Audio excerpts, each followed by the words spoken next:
Josh, and I'm your host, Joshua Pantellaresco. I write, podcast, illustrate, dabble, broadcast. I do stuff. We'll just stay with it really simple. I just do stuff. I hope I get this right because I'm afraid I'll screw this up. My guest is Sebastien De Castell. Did I get that right? That is exactly right. Woohoo!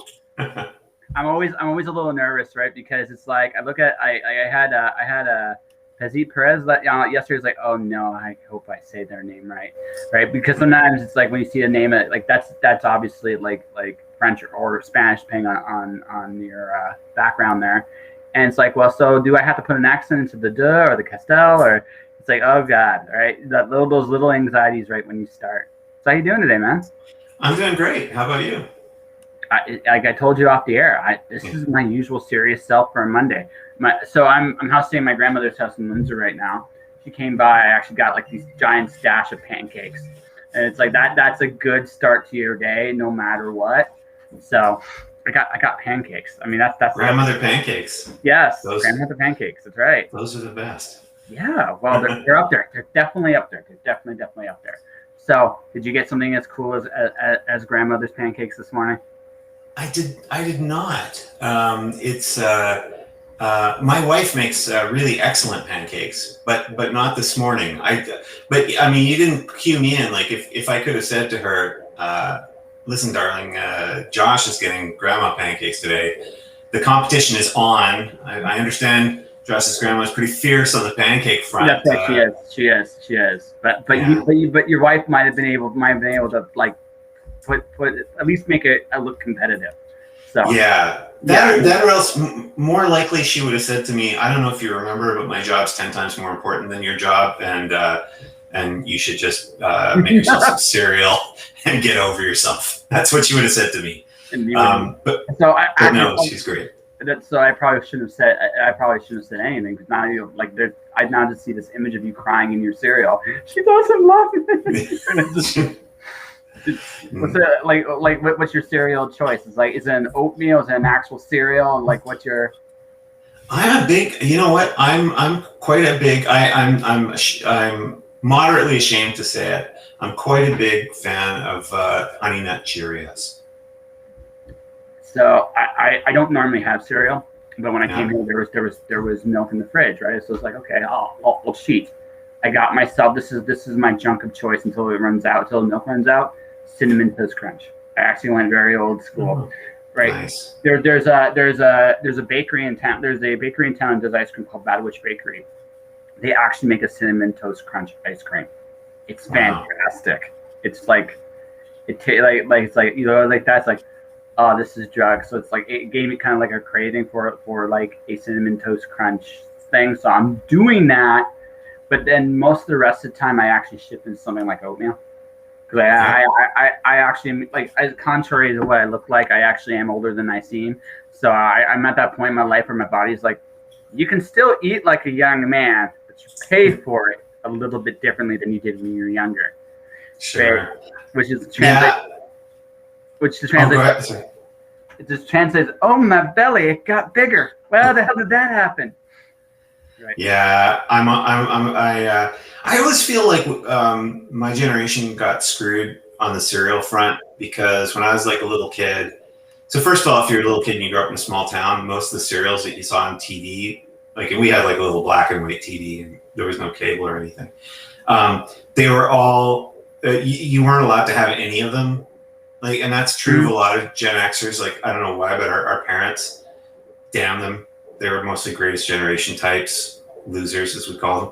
But they would be like, you're not having that Lucky Charms cereal. That's candy. And I'm like, it's cereal. It's for, look at it. And so we weren't allowed to have it. And then I think this is the penultimate sort of Gen X experience. You get old enough where you're like, you know, you're living on your own. You've got a job. You're paying rent. And one day it just kind of occurs to you. You sneak into the grocery store and like, I can buy any cereal I want, and there's no one who can stop me. And you run to the cereal aisle, and even then you're kind of furtive about it. But then you kind of grab that box of like Cocoa Puffs or Count Chocula or Lucky Charms, and you sneak it home. And even then, and you turn the lights out, you close the shades because you don't want to just in case anyone can spot you. and you pour it in the bowl and you put the cereal on it, and you take that first bite and you're like, this is so horrible. It tastes just awful. Everything my mom told me that the cereal would be, that it just tastes like sugar and wouldn't have any flavor and tastes like cardboard. It's all true. So yeah, that's a painful moment in any person's life. Yeah. Well, it's one of those things where you kind of have those moments. See, I'm just after you. So our brain damage was a little bit more. Gen Xers were like, oh shit, we got to work because our retirement's got taken away. Fuck, we got to cook. How the hell are we going to do that? Here's Captain Crunch. Have some Captain Crunch, right? And that's usually like, that's the poor kids' like cereal choice, right? Mm-hmm. It looks moderately healthy compared to say Lucky Charms, but like we all knew better, but we all are kind of in a hurry. So that was the thing. Like it was Captain Crunch. I had them all, so for me growing up, I was raised kind of like by my grandmother in the United States, not the one I'm here with now, but the one in the States. She spoiled me rotten, man. She spoiled me rotten. I got to do all the good stuff, and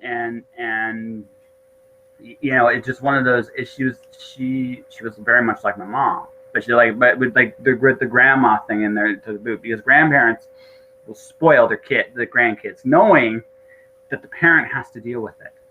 Mm-hmm. Right, but my grandmother, no, she dealt with me. But the thing is, it was rigged against me from the start. By the time I'd come into the world, she had raised her brothers and her sons.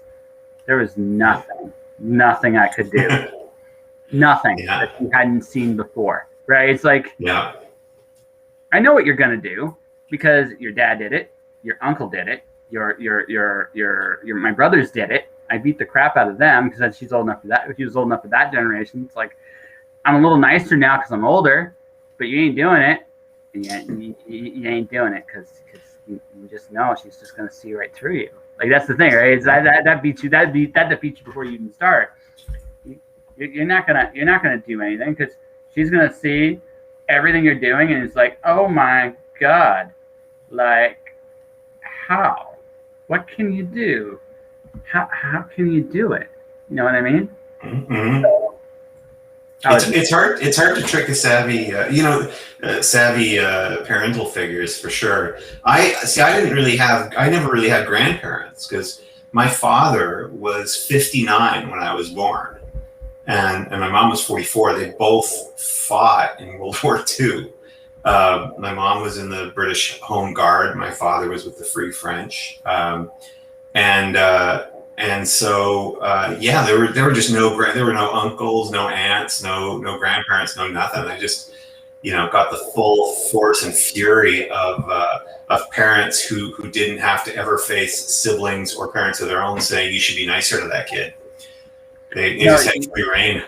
Well, you also had like parents that just survived like the biggest trial of their generation. So it's like, we're not letting you get away with shit. You're not going down this dark path that we went down, and so you got a completely different set of brain damage that then you in turn passed on to your kids.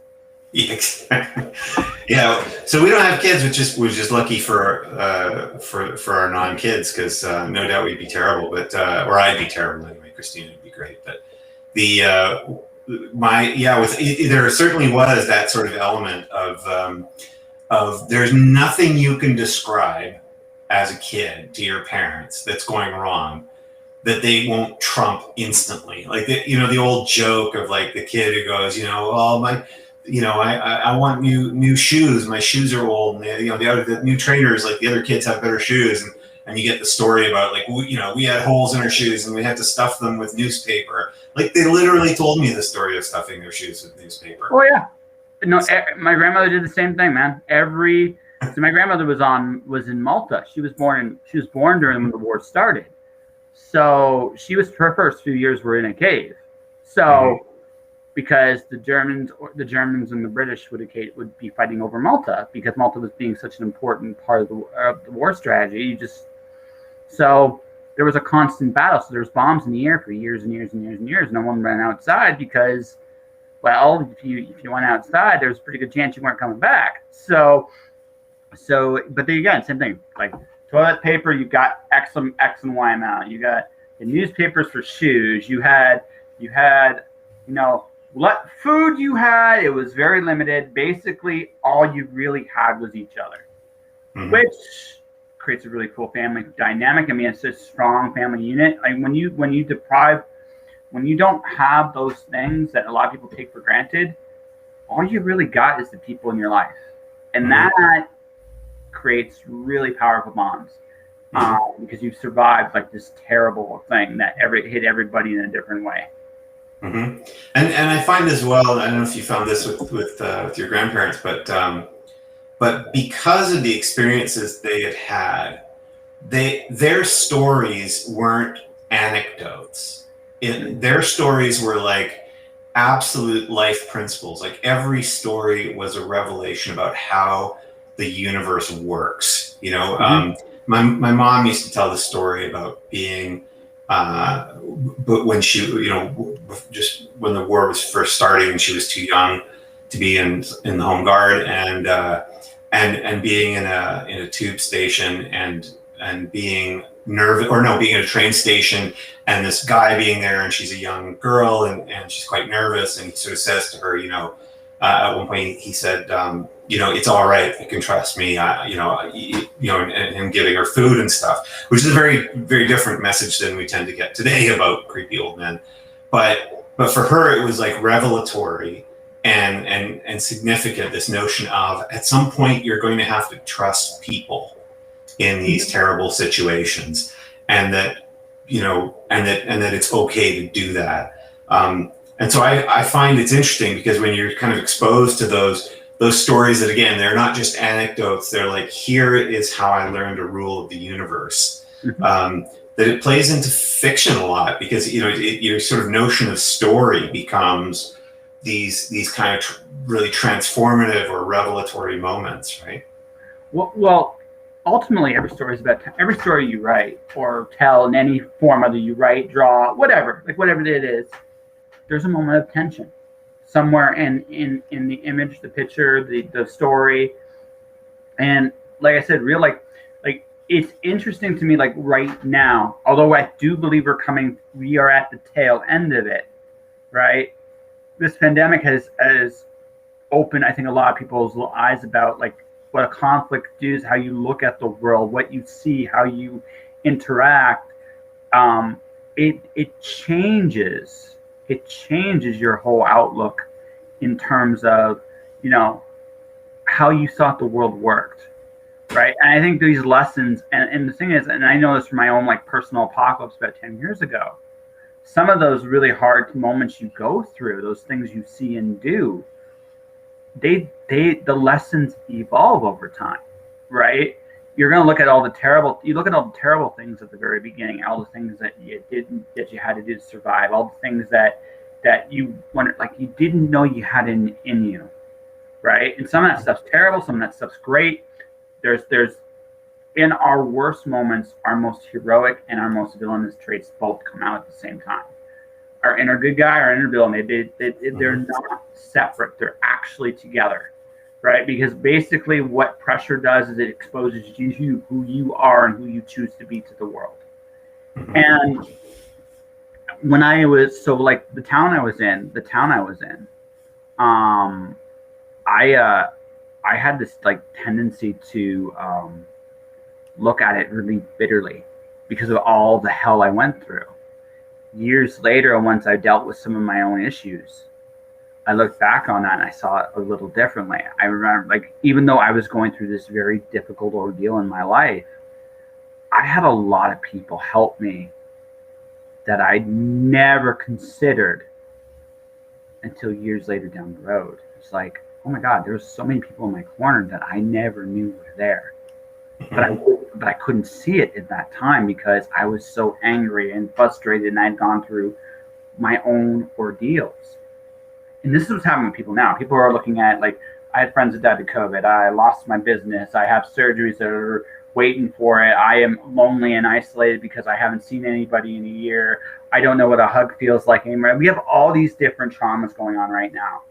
And so for the next year or two, as we heal up, those traumas are going to be present in all of us in different ways. But at some point, a year or two down the road, right, after this has kind of settled down, people are going to start looking at this time differently. They're going to like, what did I learn? What did I discover? What did I see? What was going on around me that I didn't see in the moment? I like, and again, I speak from an experience of going through my own personal dramas and apocalypses and journeys. So I know like this is going to come and hit people.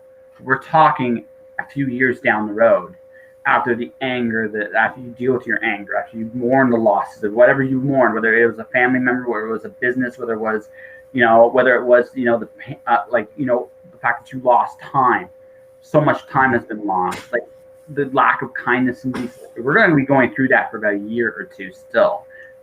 But when it's over, when it's like when people start to be able to forget in the best way and start to heal, you're going to look at this time in a very different way. You're going to look at, what did I learn? What did I discover? Oh my God, there was so many of these people there that I never even realized or took for granted. And you look at it from that perspective, and suddenly it's like, holy crap, so many cool things still happened in this time. And now that I'm going to be very curious about it a couple of years down the road, more than anything else, those cool little things that people did, that people maybe are taking for granted right this moment, but we'll realize how powerful those things were. Yeah, I can see that. I mean, one of the things that's interesting to me about these kind of traumatic periods, like where society in general is hit, and obviously we're not all hit the same. Whenever you see anyone either for the first time now over Zoom or something like that, or people you haven't seen for a while, and they're sort of, the question's always how's it going, and I always feel it's always hard to describe because like my wife and I sort of come into this pandemic with all the advantages possible, right? We own our house and we like our house and we're in love with each other and we have this great marriage, and we're in British Columbia and Vancouver, which has had a relatively mild pandemic and hasn't had to have the same sort of lockdowns. But even for us, you start to get that ever creeping anxiety. But what's interesting to me is what happens afterwards in terms of how it affects kind of odd pieces of culture. Like, for example, I remember talking to a friend of mine, a graphic designer, I think it was 2003 we were talking, and he said he was amazed after 9/11, which, is of course an American experience. It had causes and affected the rest of the world. But even outside of the United States, that typefaces were being used differently. So all of a sudden, every time someone was a company wanted graphic design work done, the typefaces they wanted were much sturdier. They were much more conservative choices of typefaces. There was the humanist forms, which are the typefaces that I love the most, were often quite absent from most kind of graphic design work. And if you look at sort of television, for example, that comes afterwards, we tend to get a lot of leading characters who don't care about anything. Like House, if you ever saw that TV series, it's a great show with Hugh Laurie, and he's a fantastic actor. But he plays a guy who basically 90% of the time, his default reaction to everybody else's trauma is sort of, I don't give a crap, let's just get to the facts. And that really reflects in some ways, right? A society that's gone through this kind of huge traumatic experience of, we thought we were invulnerable, we're clearly not, we're terrified. And so what do we want? We want people whose own kind of mental difficulties have to do with not experiencing, not being empathetic, right? And so it's so what I'm curious about now is after this pandemic, how does that affect? Are we going to suddenly see more whimsical typefaces? Are we going to start seeing more? Is the constant emphasis of our media going to be around tactile things, like you were sort of saying? You forget what a hug feels like. Are we just going to be inundated with that kind of that imagery? I think so. new normal hasn't been marketed for a while. If people haven't noticed, like it's disappeared because it wasn't a popular. It really was not a popular way of doing things, and everybody hated it. And no matter how palatable it was, you deep down inside, you just deep down knew that this was wrong. Like that was the universal thing. I tend to think that tactile is going to be a big thing. I'm going to tell you, like, I lived in Vancouver right before everything locked down. I was there until March 21st, right? So I was working as a quote unquote essential worker. So during the pandemic where everybody was freaking out, I would have to take, you know how Vancouver works, a bus and 2 trains to work, right? Mm-hmm. And you know as well as I do, it's better to actually take transit in Vancouver than it is to drive in Vancouver. So, so every day I would go in, and it was interesting because every time I would go to work, I would watch a little bit of the world and a little bit more. It was interesting, like parts that would just disappear that you would because I would go through downtown, and downtown Vancouver very much is a reflection of the city itself. The characters that are there, the hustle and bustle that people were doing, and within like a week and a half, I literally watched it all disappear. People were getting scared. People were unsure. People were like, and the fear thing was there. And here am I going to work, coming home, going, there's a virus out here. And I'm just going back and forth, and I'm dealing with dirty shit every day. I'm very likely to kind of got to get sick. And then I made a decision because I remember one night I was going home. So fortunately, the one good thing about Vancouver is you can find places to eat no matter what was going on. You can find places to eat. Number 2, transit worked the whole time, so at least as far as I was there. So one night I'm going home, I'm going back, and I remember, there's a lot of people on the street in Vancouver. So one guy comes up to me and goes, "Hey, listen, man, do you have a pen or a pencil? Because I want to draw on the train." And there was a moment I hesitated. It was like, oh my gosh, what could happen? And then this is the decision I made for myself. And it was this: I'm not going to be that guy. You know what? Because it was the first time in my head I asked this question: is a hug worth dying for? And a lot of people's tendency was at the time was no, but I actually thought about it deeper. It's like, no, actually it is. It's not the big things in life that matter. It's the little things in life that really, really do. So I'm going to let the little things still be the little things. Now, that's not necessarily maybe the popular answer for a lot of people, but I'd rather be humane to people, especially someone that's homeless. It's not, who knows where they had to go, who knows what they had to do to survive, especially during the first few months when nothing was open, there was nowhere to go. I have no idea what that was like. But I realized like being inhumane and unkind to these people right now. So I shook his hand. I wished them well because I couldn't help him, but I could, be kind to him. And that's kind of the decision I made. I think, and I recognize, like, I'm not the only one that's asked that question this time: is a hug worth dying for? And my tendency to think is, in the long run, the only answer to that is yes. Because honest to God, right? No one's dropping dead. But even so, there comes a point in life, I think, survival is just not enough. It's just not. There has to be more to life than eating and sleeping and just getting through the day. At some point, there has to be more. If there's not, what are you doing? And I think that's, and I made that decision very early on. But I know that as time has gone on, more and more and more, some people are where I'm at. Some people are way past where I'm at, right? And some people aren't there yet, and I get that too. But that question is becoming more and more a thing as more and more time goes on, because I think we all recognize that the way we're living right now isn't healthy, right? There's no right answer right now. It's a lack of answers. That's life right now. And it has to come to an end at some point for one very simple reason. We're not built for this. We're just not. We want that connection. We need that contact. So that's a long way of saying, yes, it's going to be a very big part of at least the next couple years, because that's what I don't want a contactless world. Fuck that. Right? I mean, I don't. I want handshakes. I want high fives. I want hugs. I want interaction. Mm-hmm.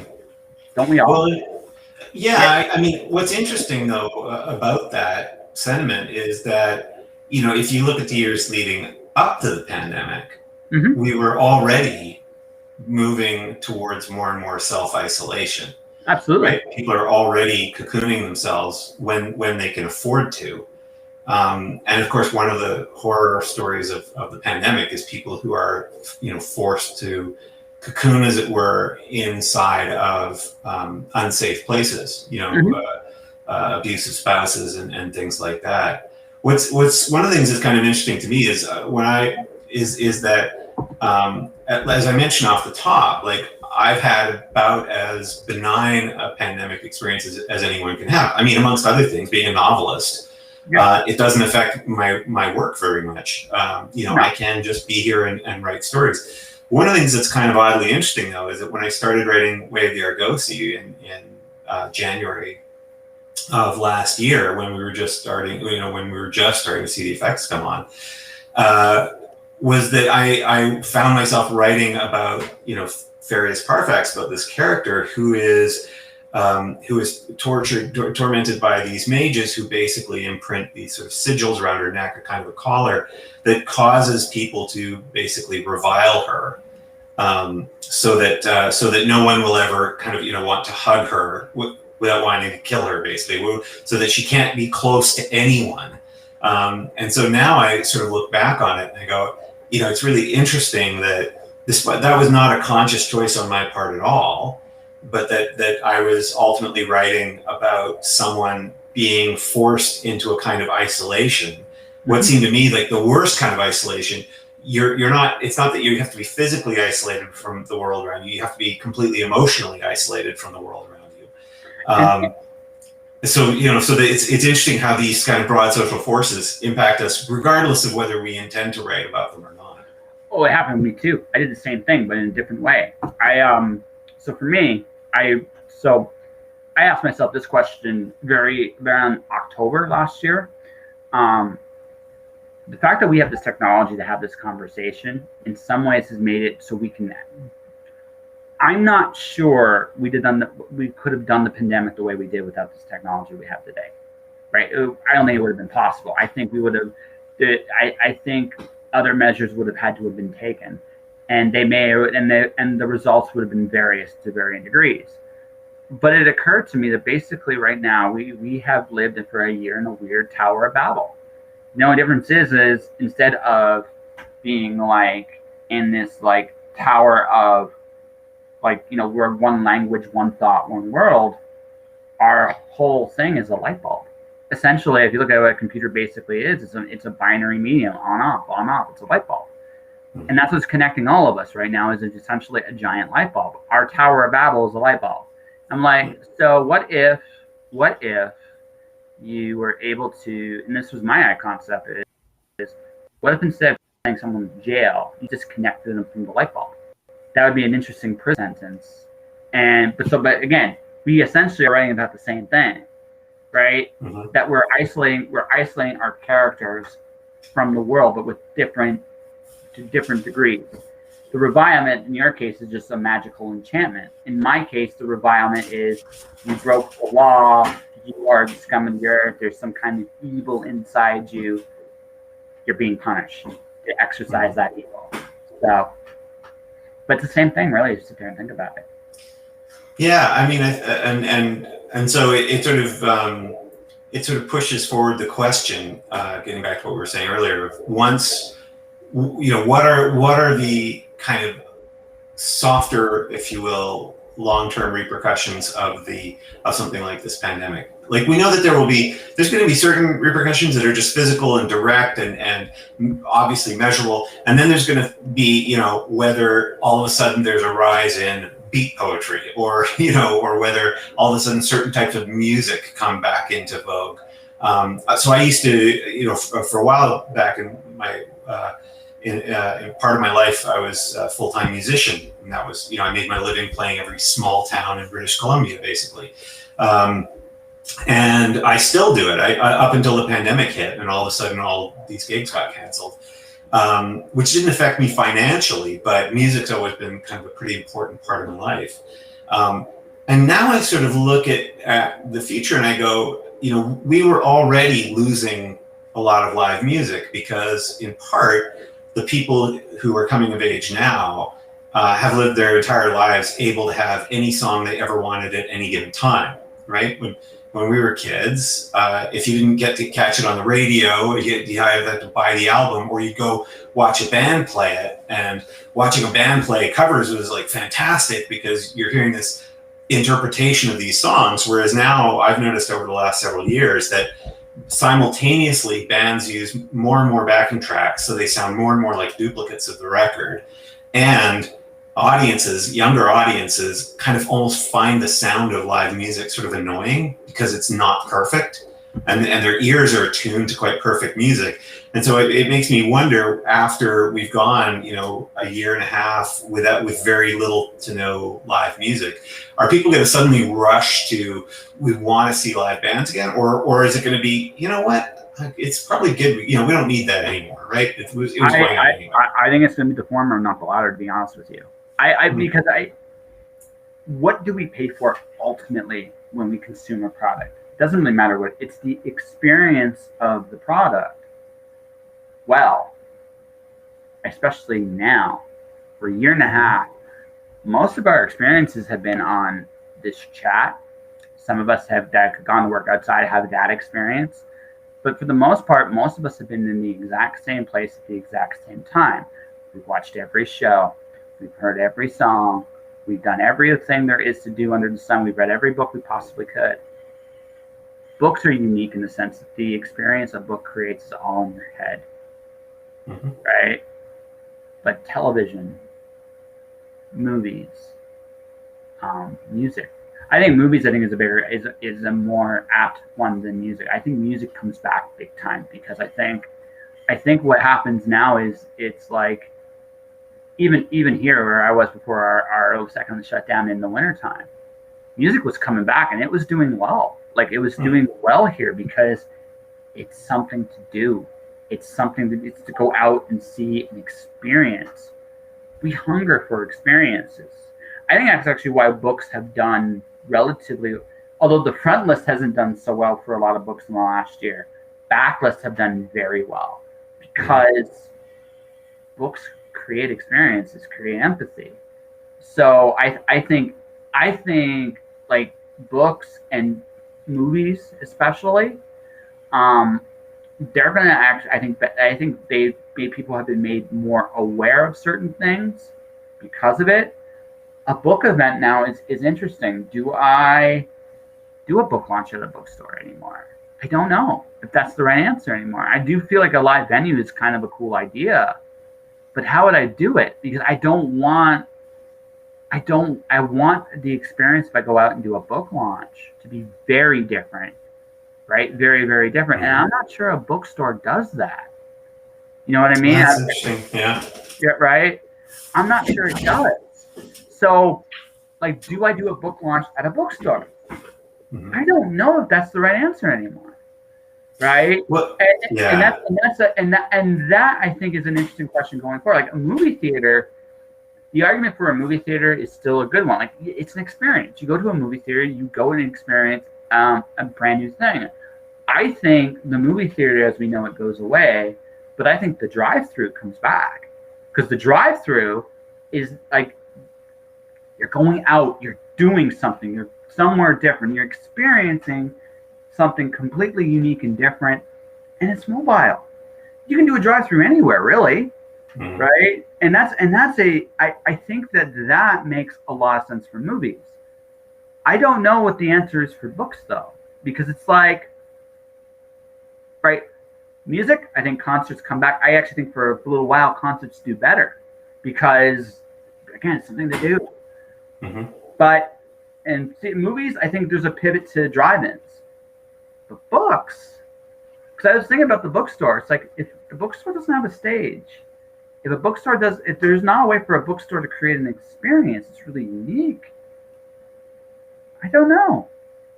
Well, I guess it depends in part on what it is that draws people. I mean, I'm always a bit leery about talking about bookstore launches in the sense I do them, but I mostly do them for a different reason, which is that I happen to like certain bookstores, and if I can bring, if me doing an event there can bring 50 people out, that can actually be pretty good for that store. Absolutely. And that kind of makes me happy. So that's and I like to kind of meet people who like books.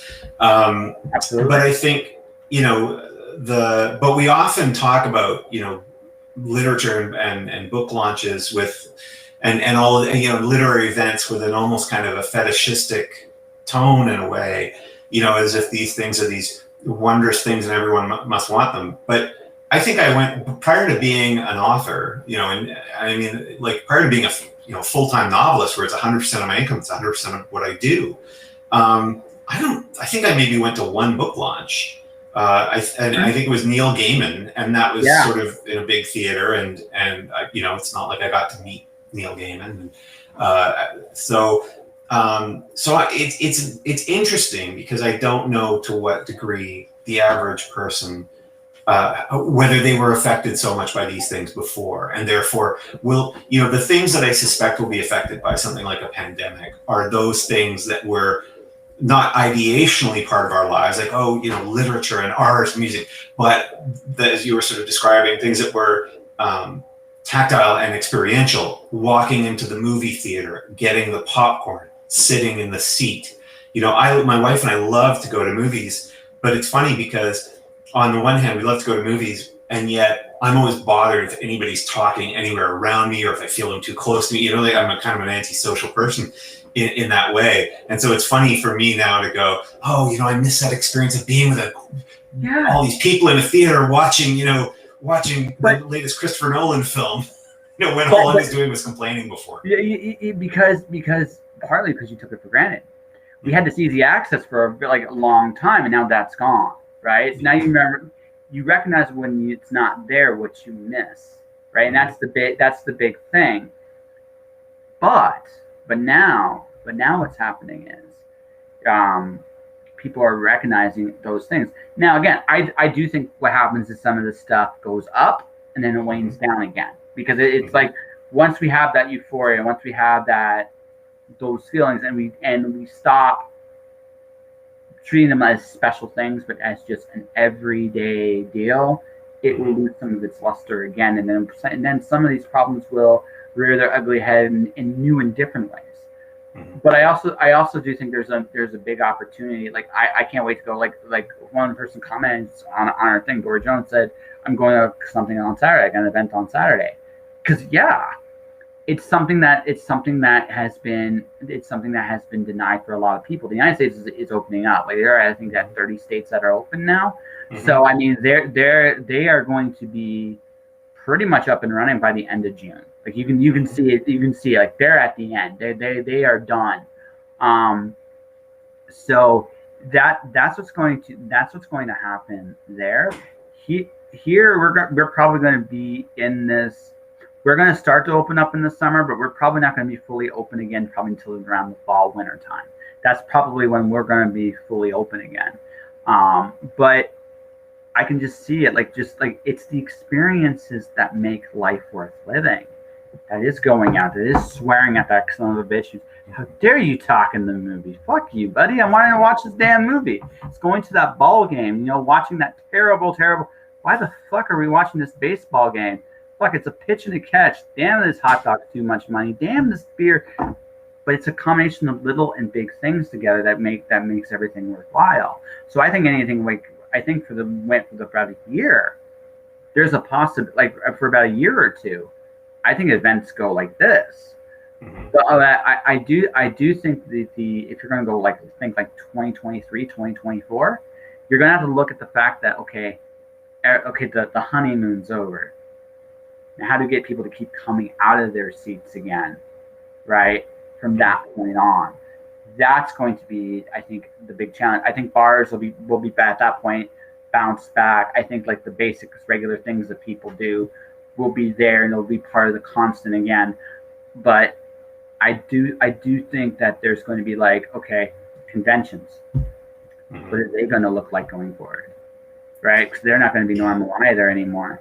Right? They're still going to be like, obviously, you go to a convention, you're going there to meet and greet people and interact, but are you going to do it the same way anymore? I think for the first year, it's going to be that one. I think is going to be a slower build. I could be wrong, but it's interesting. Yeah, I suspect. See, I think something like, I mean, conventions already had lots of problems beforehand. There's not a lot of them that are super well financially managed. They're built on a system of making attendees pay a bunch of money to go see, let's say in the case of book conventions, authors who are generally not being paid to be there. So it's sort of like there was already kind of an economic model that was dependent on a whole bunch of people doing stuff for free, and yet a whole bunch of people paying significant amounts of money. But a convention, I think, does, at least it has this. People sit in the audience and they talk and they look at these panels or authors talking, and there's a distance that people can probably still tolerate. Because the thing I wonder about, like you've been, I presume, running your show, all through this and spending, we're all spending all this time on things like video calls, right?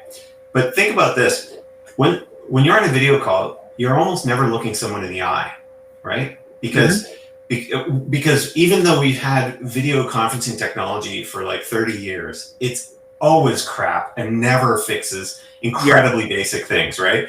One of which is the fact that eye lines are messed up. And if you spend all this time, because if I'm looking at your face, it's on my screen, but the camera is always going to be above that, which means as far as we're never really looking each other in the eye, even as we're trying to. And so what I wonder about is if we then went from this, let's say a year from now, to we're in the same place, we sit across the table from each other. Are we going to be struggling to make eye contact? Are we going to become so unused to the intimacy of eye contact that we're kind of always looking down? Because even when you do see someone live right now, so in Vancouver, you can go for walks with people, right? Socially distanced walks. When you're walking with somebody side by side, 6 feet away, you're not looking in their eyes. So, and when you're living with someone, Christy and I are absolutely blessed that, we have a marriage where we like spending time together. We don't get bored. We don't run out of things to talk about. But, when you're with someone all the time, you don't stare them in the eye constantly. And so that's what I wonder is how much I could imagine, and partly, we're both in speculative fiction. So so we're allowed regardless of qualification, of which I have none, we're allowed to speculate about the future. I wonder whether people are going to have to be taking like online video training or getting apps to retrain them just to be making eye contact in a conversation, because we'll have gotten so unused to it. So I have an interesting answer to this because I interview people all the time. I'm going to toot my own horn. I'm a confident asshole. I really, really am. I will look you right in the eye. Even now, I don't. Ontario's a little bit more lax than BC. You can still, again, I think it's partly just fatigue too. There's a lot more. The rules are breaking down here a little bit. I don't know about over there, but I imagine still the same case there. People are getting tired of this shit, and it's like, okay, fuck it. We'll just start looking in the eye and having a conversation again because, but prior to the pandemic, when I'd interview somebody, I would look them directly in the eyes. A lot of people would look down. It's just a natural. Even prior to it, there was a natural tendency not to look at someone in the eye. Now I imagine that habit in particular will be more pronounced initially. I think where this comes down to is I think the most introverted of us is craving social interaction right now. There might be a little bit of that desire to break those habits initially. My curiosity will be what it'll be like, let's say 2-3 months down the road. After again, the honeymoon phase is over, right? Because once we're past the honeymoon phase, that's when whatever habits we have are going to start to form. I think, again, me, I've been a quote unquote an essential worker for the last little bit. I'm making eye contact with everybody. It's just because I think people that have been in construction, that have worked in a factory, that have done all those things, they're not going to need a damn thing. You have to have eye contact. You have to interact, and you have to work with your people. You cannot not look people in the eye. It's the people working from an office. It's the people that don't have to work with people that are going to need the retraining, right? Not the other way around, because that to me feels like you have the luxury. You don't need, like, seriously. I mean, for all I know, you're not wearing pants. I mean, I say for all I know. I mean, I don't know, right? Now, when you go back out into the world, when you're dealing with agents and you're doing shows again and you're talking to people, well, now you're going to have to practice your social habits again. And you're going to be rusty. That's just going to be the way it is. But you've been alive for a substantial long time. So for you, that's not going to be a hard habit for you to get back into. But someone, say, in their 20s or younger, that's a more interesting question, right? Anyone that's not having to work, anyone that does not work in a workplace, they're the ones I think are going to struggle with that. I think, yeah, it's interesting because here in British Columbia, so we have pretty high compliance with the health rules, but one of the reasons why we have high compliance is that the rules have been pretty logical and reasoned out and not so kind of extreme jumps. And so you can absolutely trace when a health rule is put in place to then the cases start to decline. And when the cases decline enough, they open things up more. But one of the things that British Columbia prioritized really heavily was keeping schools open. So we had a period of school closures, but once they were reopened again, they've been kept open at the expense of anything else that had to be, gotten rid of to preserve school, like in-person learning for children. That's what the government did. And their basis was almost everybody over a certain age can recover, but like an 8-year-old who's locked away from all other 8-year-olds for a year is going to have issues that we don't know how to measure very well yet. We don't know how to address. And so I think you're right that the difficulty kind of decreases to a certain degree, especially for people like me, who are basically middle-aged, right? Like middle-aged people. We have enough time ahead of us and we've had enough time behind us that this is sort of a difficult blip. It's not happening either in an incredibly formative moment in our lives, nor is it happening towards the end of our lives where it's life-threatening to not have human contact if you're 75 years old and in a care home. It's incredibly difficult. So. Yeah, so I think it is dependent on where someone is in terms of their development. That's interesting because honestly, me personally, is the best reasoning I've heard to keep the schools open. Like, to me personally, I thought that was the most horrible thing about it, to be honest with you. Because the pandemic is so bad, why are we sending kids to school? I get some of that reasoning though. It does make sense, but at the same, I honestly, I think the whole way that Canada handled schools in general has been one of our biggest failures. That's just my opinion, but that's just I have a tendency to think that if the pandemic is so serious, you probably shouldn't put mass amounts of people together, because you're probably very likely to spread something, right? That's been my kind of approach on it, but. That is probably the best reason, and I heard to keep them open because it's like, just kids need to interact. Like kids. Yeah, the cost to them is massive, and what you're saying, I totally get where you're coming from about that feeling like, look, if this is so infectious and so dangerous, why are we putting kids in classrooms when kids are probably not going to be that great at maintaining all of these different rules? And of course,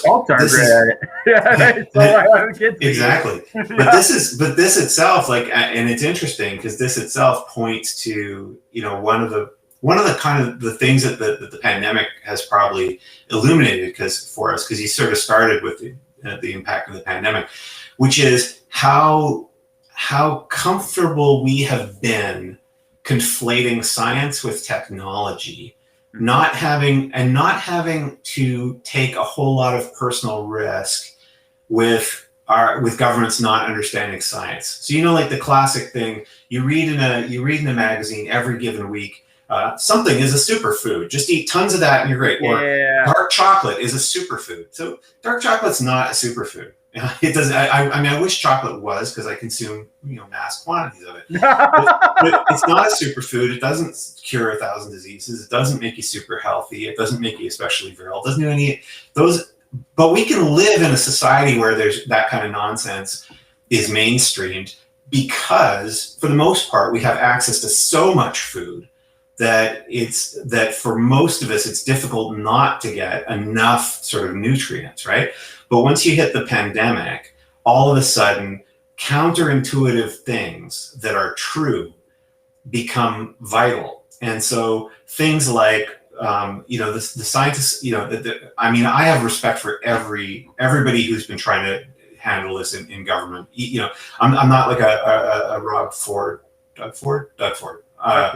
kind of guy, because I'm kind of a liberal sort of lefty kind of guy. But I can only imagine how hard it is to try to balance all the different interests. But this is go ahead. Sorry. No. Okay, so I'm of two minds with what you're saying there. I'm of two very, very big minds with what you're saying there.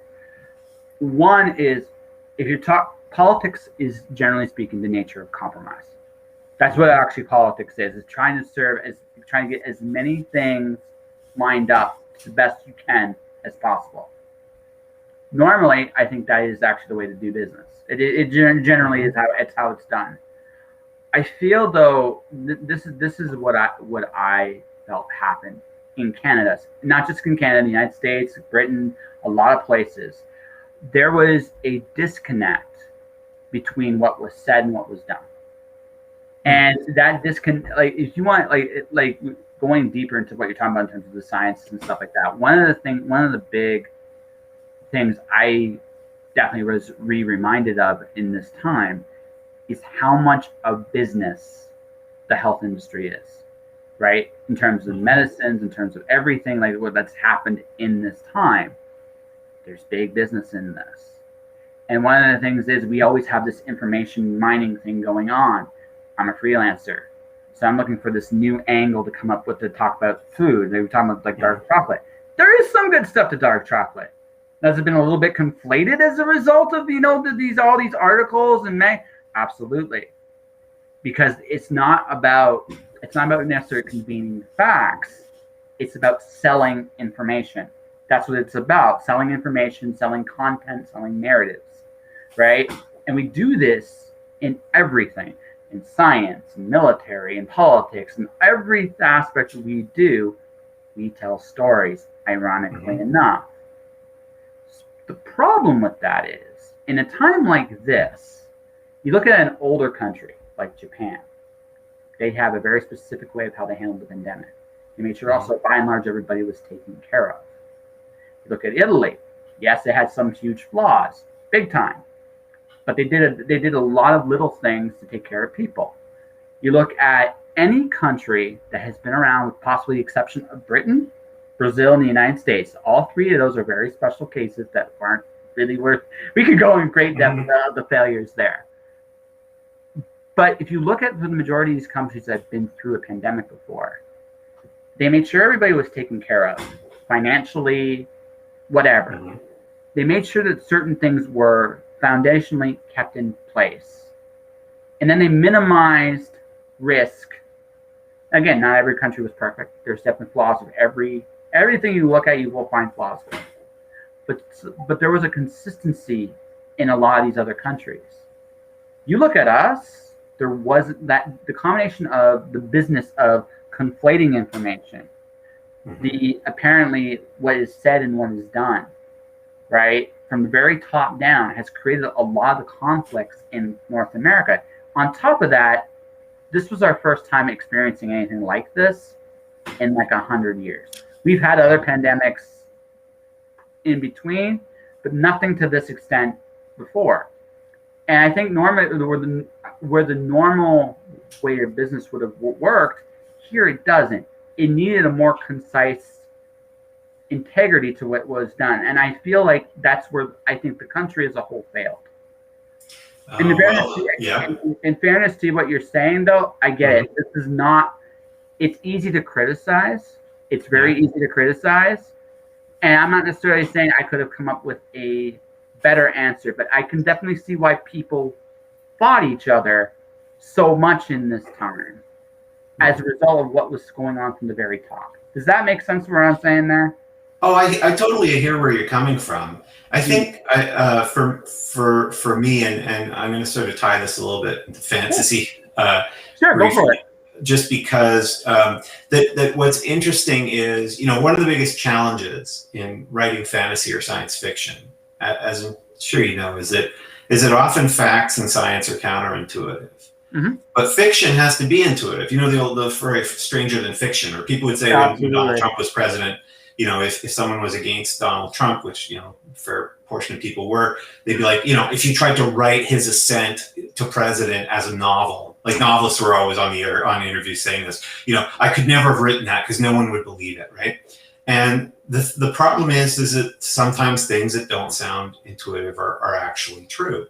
Mm-hmm. And so when you're writing fantasy or science fiction, that's often one of the problems is trying to convey something that in fact, that in a real sense is true, but you have to figure out how to convey it to a readership where their set of assumptions is on what sounds like it makes sense.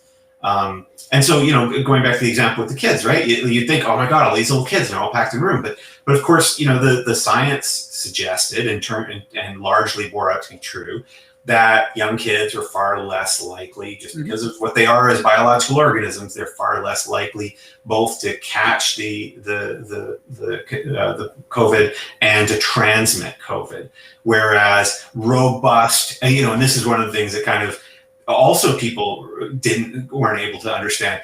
Big, strong, robust men and women who are athletic and everything else can absolutely get the disease, will absolutely transmit the disease, even if they don't have signs of infection. And so a lot of those assumptions aren't there.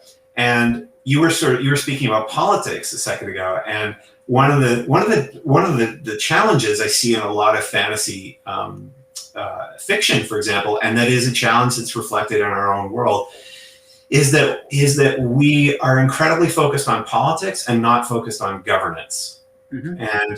And so I'll often read fantasy novels where there's all this kind of talk about politics and vying for power, and I do that too in my own fiction, but not a lot on governance. And so you take like Canada as an example, and I think almost anyone who lives in any country is going to feel to some degree like they're seeing the holes in their country's approach to something. I think ultimately it's going to be really easy to figure out who was right and who was wrong after the fact, which is this: what proportion in a rich country, what proportion of your population died from COVID, and what proportion didn't? Because that is, people will sometimes say, you were sort of mentioning that chances are the US is going to open up a little bit faster than Canada. One of the reasons they'll do that is because a massively larger proportion of their population has gotten COVID, and commensurately a much larger portion of the population has died of COVID or suffered long-term effects from COVID. And so, we'll be slightly behind the curve, and that was part of the cost of keeping more people alive. Absolutely. And governance, going back to the governance thing, and I have no more qualifications to talk about politics than I do about academics, but again, again, it's one of those funny things in when you think of fantasy worlds where often things are sort of described monolithically as, this country, and they think this way, and they work with what we often refer to as a monoculture. But in Canada is such a great example of this. Like, we have this country, we know who the prime minister is, right? And we go, well, the government, the Canadian government should set policy for this. But in our country, as you know, healthcare is controlled by each province separately. And so that's why, for example, you can have a place like British Columbia can have no indoor dining at one period, while Ontario had, you could go to the gym and sweat in a class with 60 people for a while, or then, suddenly Quebec is in kind of full lockdown, and then somewhere else opens up. And so it's interesting to see, and I think if you were an alien coming down in a spaceship, I wonder whether you would look at what's happened and go, God, all those humans are really stupid, or whether you would go, wow, that's really ingenious that they have 10 provinces and territories, and each one is their own sort of laboratory trying to come up with the best possible solution to fight COVID. Well, in that case, the United States is truly a genius thing because they had 50, right? Because they had 50, right? And each of them had their pros and their cons, which I think is really, really in the long term, it's going to be really, you're right. It's not only in terms of mortality rates. The other one the way I'm going to be looking at it is how wealth was redistributed in this time, because that's also it's going to be a very fascinating thing going forward as well. But going to something what you're saying, you're absolutely right. Like, most people don't understand how their government works. Most people don't even understand how their money works, right? Most people don't ever take the time to actually look and understand, because honestly, that shit's boring. But it's amazing how much those mechanisms impact your world, and most people never know it. You know, and it's a very real thing. Before we go beyond, we talk actually, I think, some fun stuff, because you talk about meta fantasy and all that other stuff, and that's always kind of cool. Do you, from an education standpoint, when this is all over, do you think we'll actually try to learn more and how to understand how everything works more now? Because after going through an experience like this, I'm sure we don't want to repeat this. I suspect that in terms of there's it seems to me that the pandemic has exposed two areas for all of us to see. I guess maybe I'd say three areas. One is like how science actually works and how it actually matters in our lives, right? Because for a long time, we've been of this notion that both scientists are supposed to know everything, they're supposed to all be in agreement with everything all the time, and that we can kind of discern what is true from third-hand reports in a fashion magazine or men's health magazine about how biology works, right? And we now know that that's not true, and that the very best scientists in the world, and I think others might disagree, but I think that we have been very well served overall by scientists during this pandemic, because they have had to. We're sort of all going, oh God, when is the vaccine's going to be available? It's like they invented new technologies in this time. Like, they had to take massive risks and had to do all this incredible stuff to create a vaccine, right? So one area will be, I think, where things are going to change for us, I hope, is the notion that to be a citizen of a country, to have that opinion, we sort of say, well, we all have our opinions and stuff, but to have that informed opinion requires maybe a more thoughtful awareness of the processes of science, certainly than I have as an individual, right? Like, I stopped taking science, after high school, and so, and yet I still have opinions about everything. But that we'll sort of want to be better at that.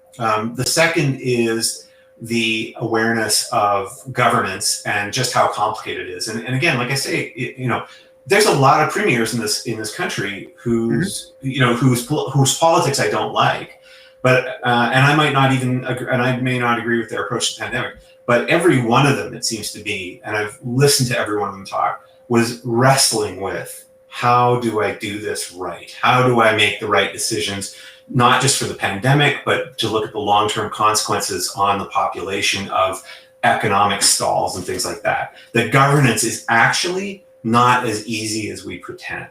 We sort of go, oh, any idiot can be president, and then you suddenly see what happens when you have, I'm not going to pick on the Americans here, but, you get someone like a Bolsonaro in Brazil who, big, tough, strong man kind of perspective. I don't take, I'm not going to get, pushed around by these little scientists. And then you go, holy crap, it turns out that governing is really hard, and if you don't know how to do it, and we start to see that in places like in some jurisdictions where their problem now is not that they don't have enough vaccines, it's that they're hitting the maximum percentage of their population who will run off to get a vaccine, because there's a certain percentage who are like, I don't really want to do it.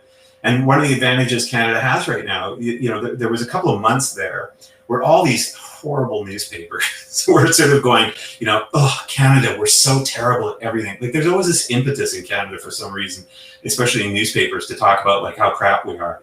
And they'd be like, the United States has like done way better at vaccinating their population. And now they're all going, oh, look, Canada is actually overtaking the United States in percentage of the population who've received their first dose of vaccine, because we have less people who are thinking they don't need to take a vaccine because they had politicians who they happen to like as politicians telling them, oh, this is a fake epidemic and the vaccine's bad for you.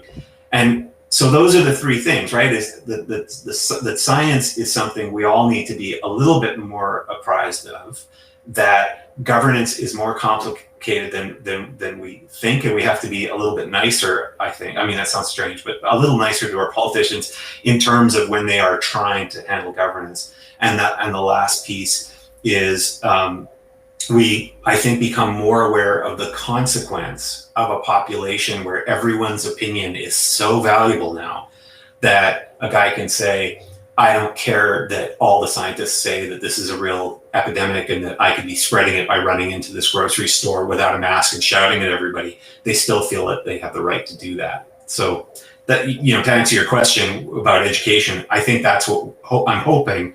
That's what we all become more educated on. We definitely continue going down this road a little bit more, but I feel we got a good COVID talk. COVID. Yeah. The COVID intro is done.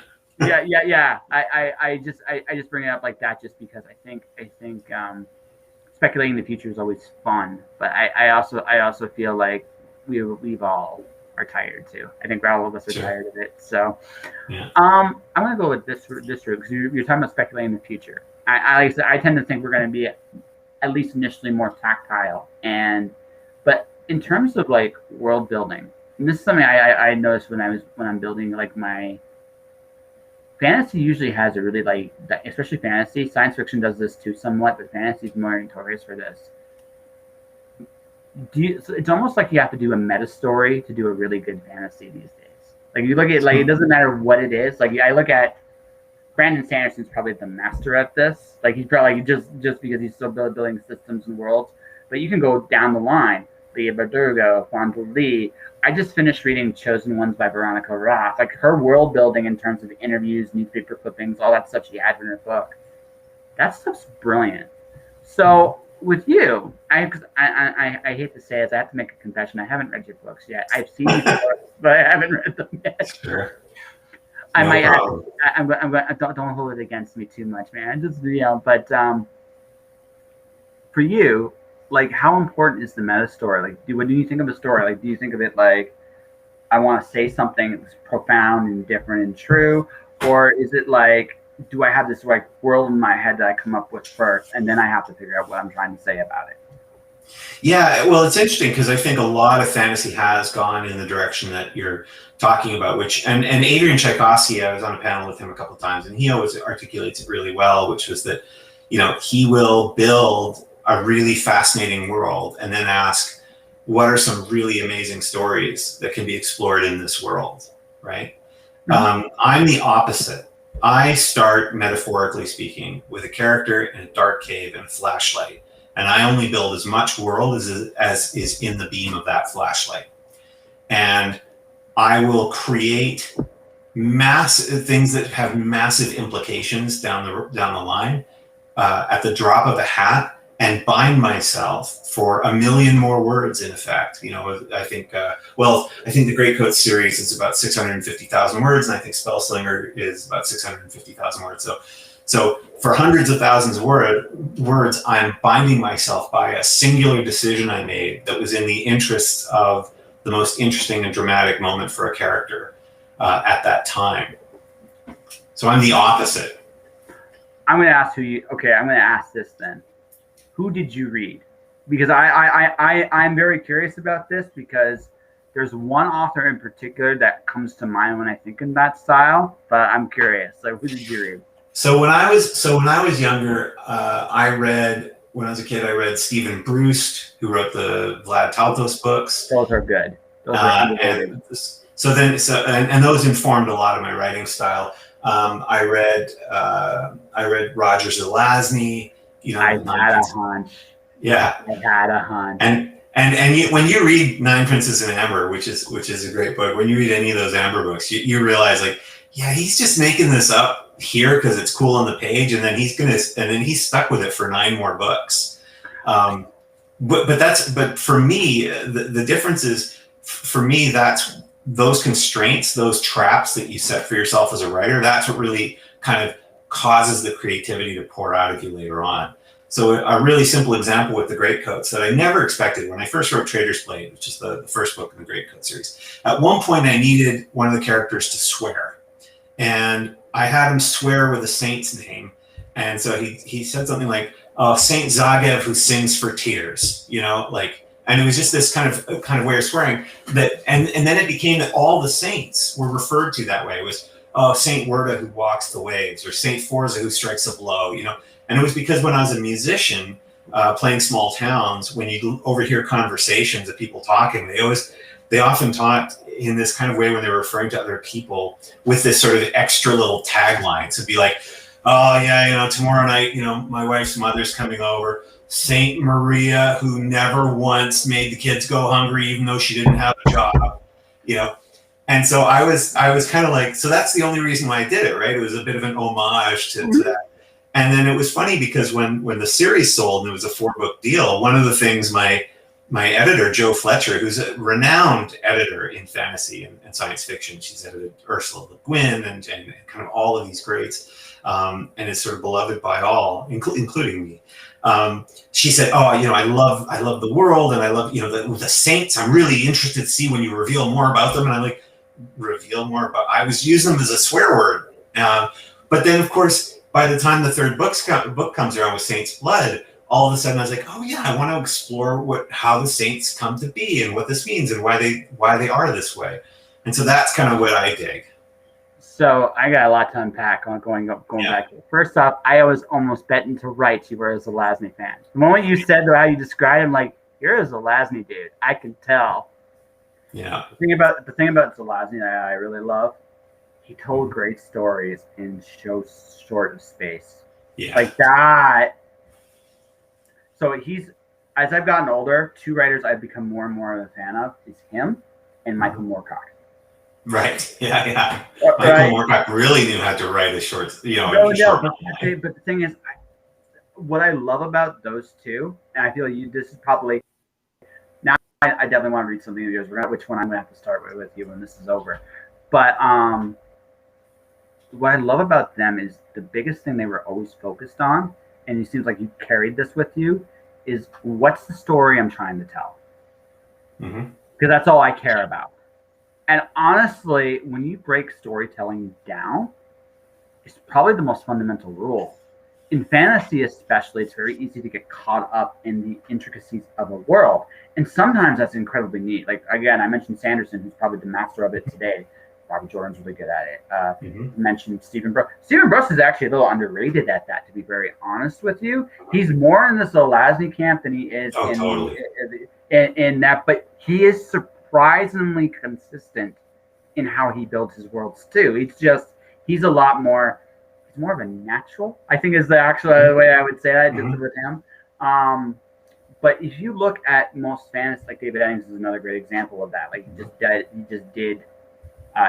Mercedes Lackey is somewhere, I think, in the middle. But I mean, I look at what you're saying. Like, what is the story you're trying to tell? Is the start and end to great storytelling. Ultimately, what is the story I'm telling? How do I get there?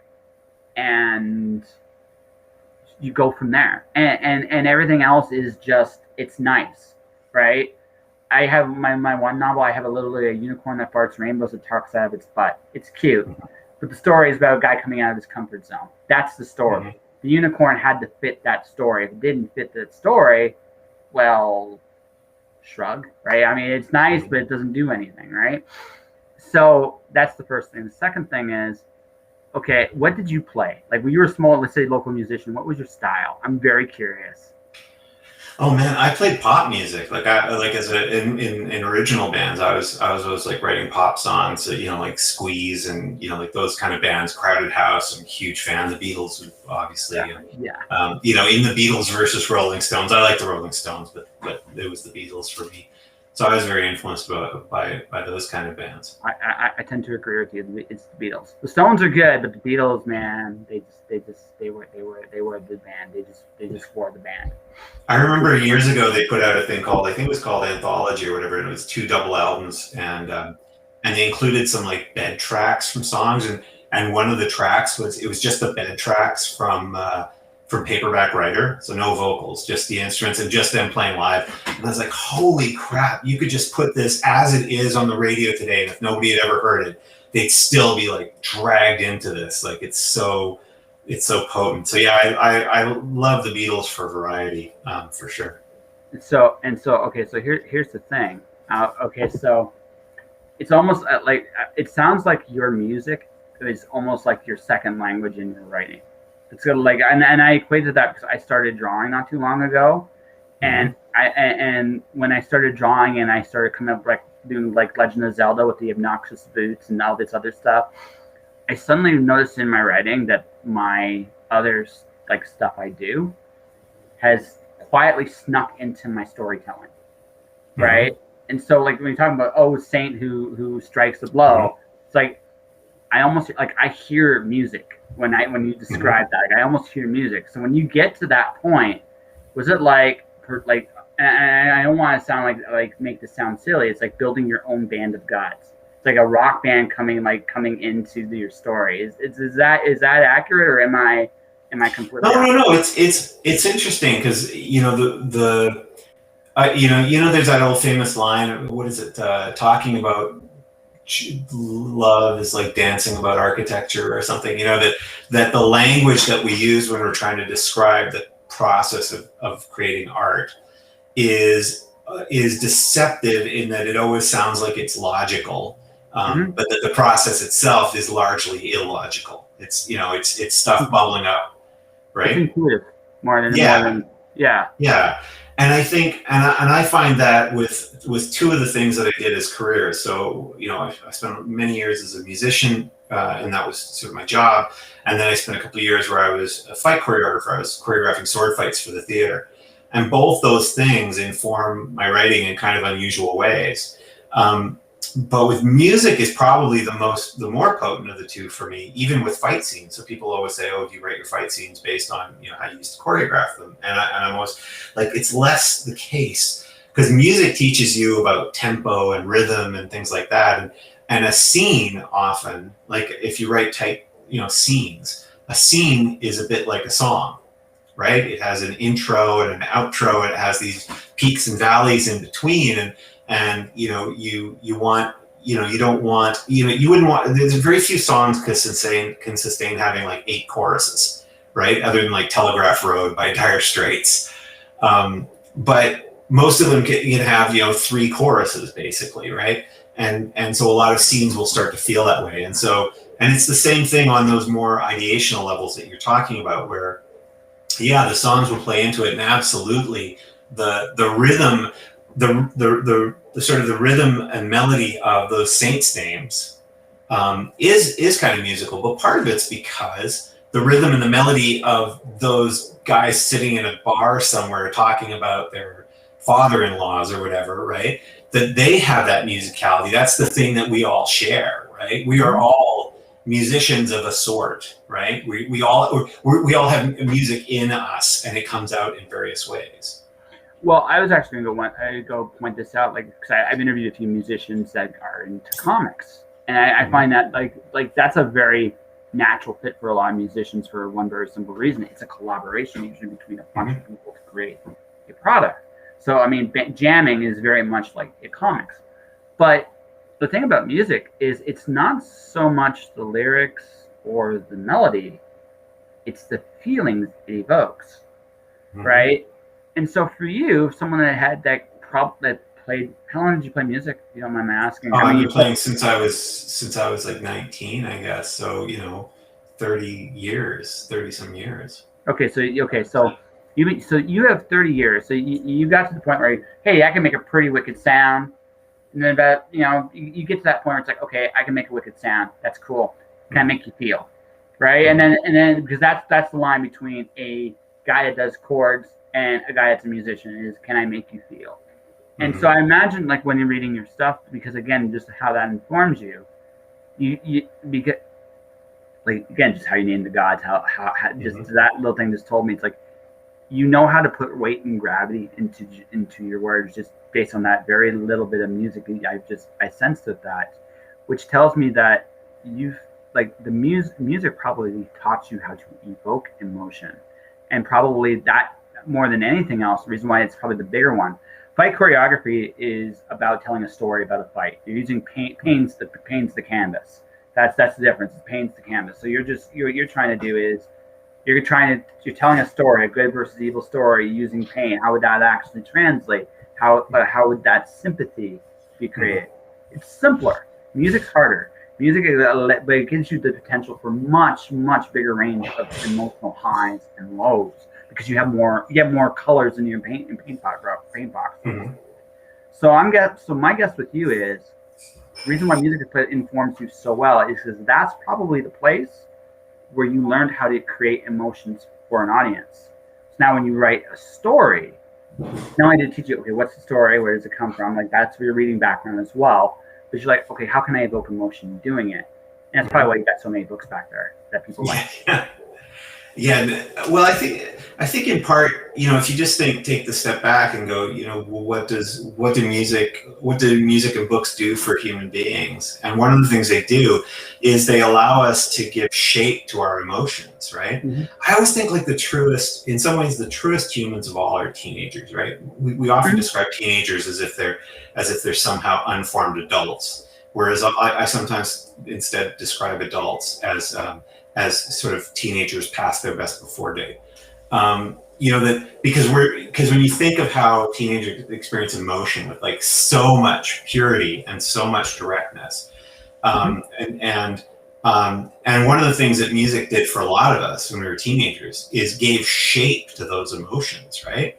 It kind of like you find that song, like I don't listen to a lot of heavy metal, but when I see someone, especially someone who's really young, listening to sort of heavy metal, and you can see them, and they're taking these kind of uncontrollable, uninterpretable emotions sometimes, and that music is allowing them to give it shape and to allow them to sort of both embody it, but also to keep it to take it far enough away from themselves that they can look at it. And that's what I think is kind of amazing. And stories can do the same thing. So as a writer, often what I'm trying to do is I'm trying to first write as a mechanism to find my own emotional state, right? I'm really prone to this, and actually sometimes to my detriment. I start writing a scene and I know I've got it right if I start crying while I'm writing. And absolutely. Yeah. And go ahead, sorry. For me, it's that, or if I'm laughing. So sometimes I'm trying to be funny. And at the very least, if I can laugh at my own jokes, I know they're not completely terrible most of the time.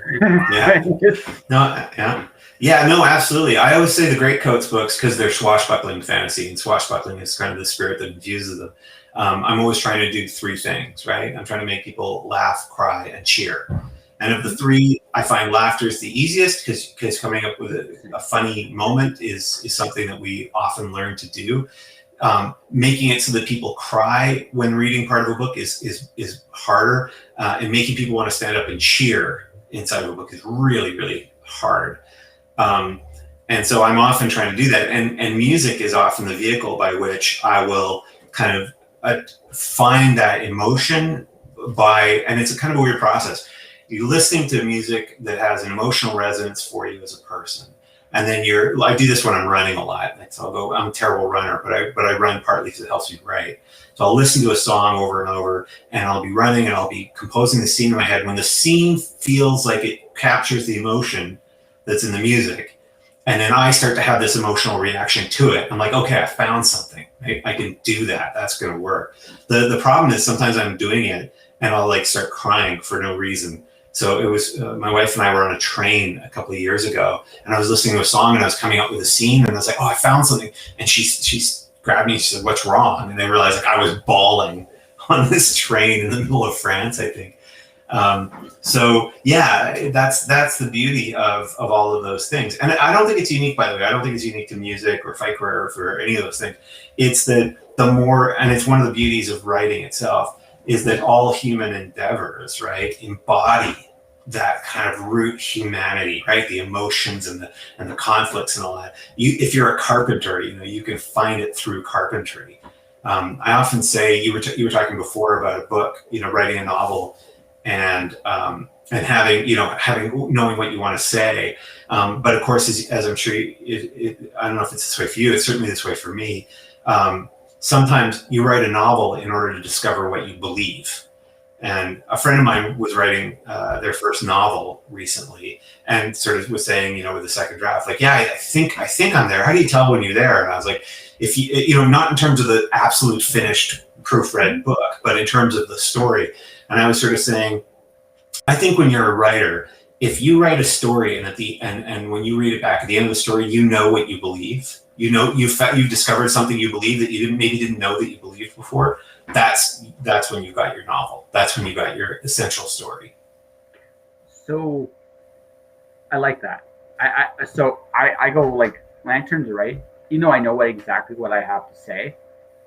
It never looks like how I imagined it at the very end.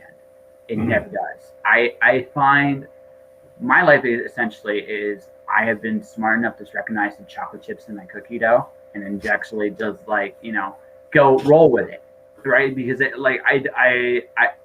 if people sum me up when it's all said and done that my career was an accident, I'll take it. Like all I was smart enough to see the chocolate chips in my cookie dough. I will take that a million years over one. So. But the thing is, I know what I'm going to say. I have an idea of what the end of the story is going to look like. But sometimes I will write the story, and it'll be like, okay, I didn't expect that to happen, or that to happen. How the hell am I going to get back here? And then sometimes like a character will kind of quietly talk to you, like, you're not going back. What do you mean you're just not, we're going here? So why? Because this is what you give a shit about. Mm-hmm. Okay, and that's it, right? That's so there's always we write, I think people to create. I think not just writing, but doing podcasts, doing illustrations, music, you name it. One of the greatest joys in life is discovery and surprise. And we want to find things that feel joy and surprise are very, very linked together. Our great joys in life are things that we discover about ourselves, about the world. I had an ex-girlfriend, and I remember this was the happiest moment, one of the happiest times I ever saw her. She was working at a coffee shop, and she discovered how to make this mint, what the heck is it called? It's a tea. It's like a white, I can't remember what it's called off the top of my head, but it was a minty drink. The joy on her face that she had discovered how to make it was her at her most genuine.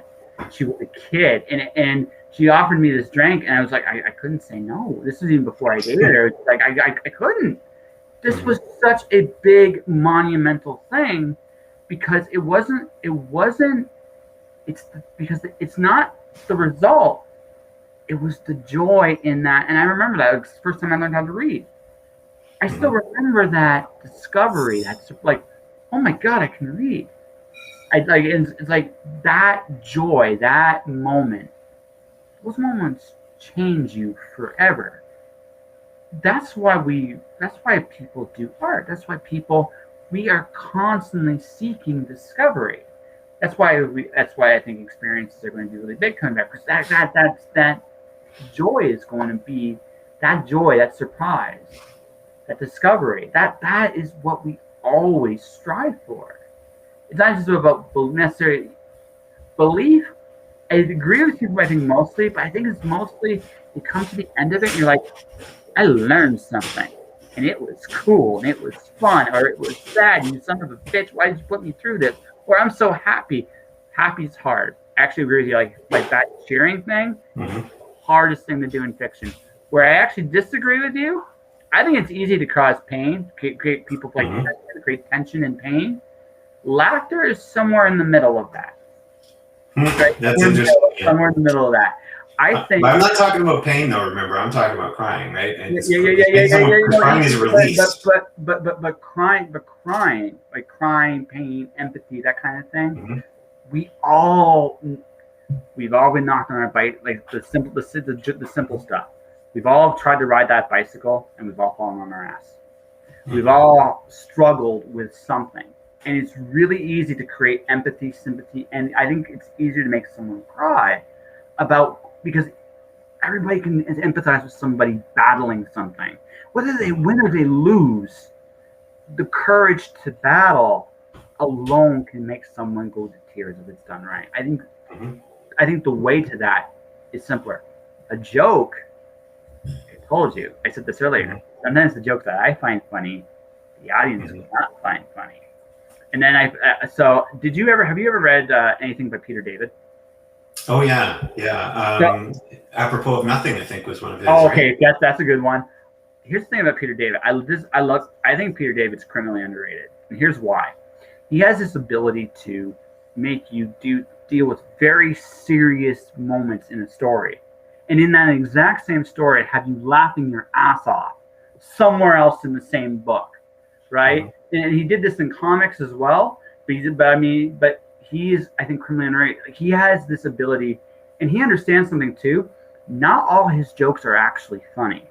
Some of them are very funny, but I think the art of telling a good joke is sprinkling in the groaner. I find Spider-Man's his funniest when he tells jokes only he laughs at a little bit. And then he tells funny jokes. Okay, that's funny. And then eventually he goes back to his terrible jokes, but now you're along for the ride. But I think getting people to that ride is actually harder than making someone cry. That's just me. Right?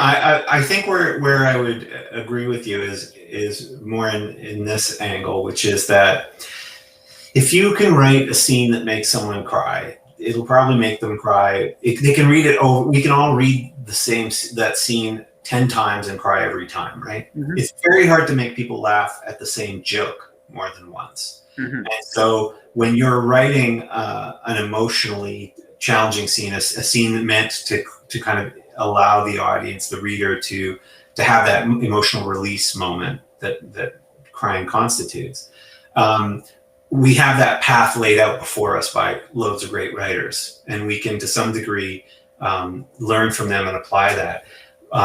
With comedy, we can't take their jokes and put it, because it's not going to work, because it worked. You can't reproduce James Carlin.